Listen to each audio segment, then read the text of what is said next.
Gentlemen, welcome back. We find ourselves in the third week of this global catastrophe, and I'm pleased to report that the British government has finally embraced the Great Reset. We have officially moved beyond the vulgar 20th century concept of owning things.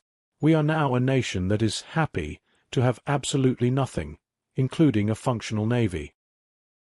Our lead story is a triumph of the sharing economy. The Royal Navy has officially run out of working ships, so to meet our NATO commitments, we've had to borrow the German FGS Saxon. It's the Klaus Schwab dream come to life. Global Britain now owns nothing, and Keir Starmer is supposedly happy about it. We've outsourced our national defense to a subscription model. Starmer has essentially had to call up Olaf Scholz like a broke student asking to cloud share a frigate because our own fleet is currently in dry dock being used as a backdrop for a Visit Portsmouth advert.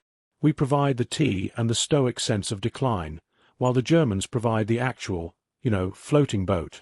You'll own no ships, and you'll be happy, provided you don't mind the torpedoes. In other successes, HMS Dragon has finally, mercifully, reached Cyprus.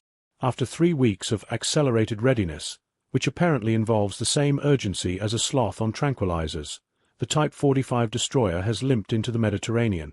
Unfortunately, it wasn't a solo run. It was a race. And I regret to inform the Admiralty that the Dragon finished in a disappointing third place. It was narrowly beaten by Sammy the Asthmatic Snail and Bobby the Jobby, a particularly hydrodynamic piece of flotsam from the Portsmouth sewage works. To be fair to the crew, the Dragon was hindered by its top speed of drifting, while Sammy the Snail had the tactical advantage of a clear sense of purpose. It's hard to project steel in the defense of Cyprus, when you arrive looking like a ship that's been towed the entire way by a very tired, very confused dolphin. Meanwhile, in Bandar Abbas, the Iranian naval effort has hit a bit of a snag, specifically, a 3 a.m. Israeli house call. Admiral Alireza Tangsiri, the man who spent years promising to obliterate the West and block the Strait of Hormuz, has been taken out. Tangsiri was the mastermind behind Iran's swarming, fast boat tactics. It turns out that threatening to block the world's oil supply while being made of highly flammable material is what we in the trade call a career-ending move. His only naval command now is presiding over a small, very permanent patch of the harbour floor.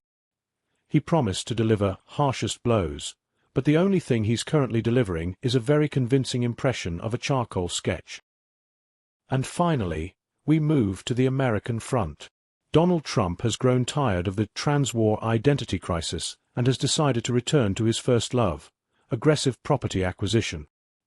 He has openly threatened to completely obliterate Kharg Island, Iran's primary oil hub, unless he is allowed to, and I quote, take the oil. He's not even pretending it's about democracy anymore. He's essentially a Viking in a bespoke suit. He's looking at Iran's oil reserves the way a hungry man looks at a rotisserie chicken. To Trump, Kharg Island isn't a sovereign territory. It's just a prime piece of waterfront property with a very high insurance premium.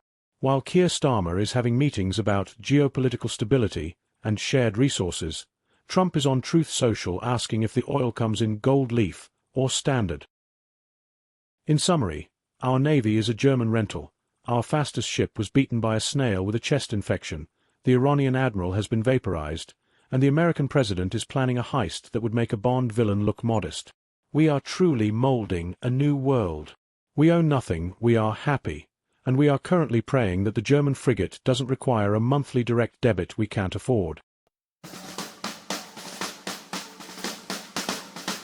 What do we do with a fleet that's shrinking? What do we do with a fleet that's shrinking? What do we do with a fleet that's shrinking? In the Royal Navy, way hey, up she rises. Hope there aren't any big surprises. Way hey, up she rises for the Royal Navy.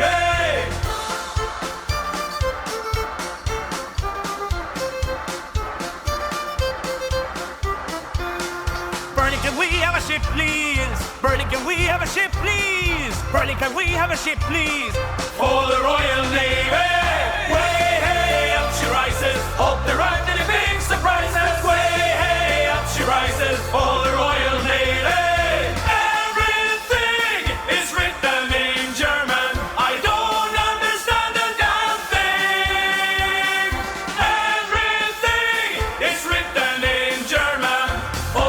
engines working. Way, hey, up she rises. Hope there aren't any big surprises. Way, hey, up she rises for the Royal Navy. We won't wear lady hosts and we won't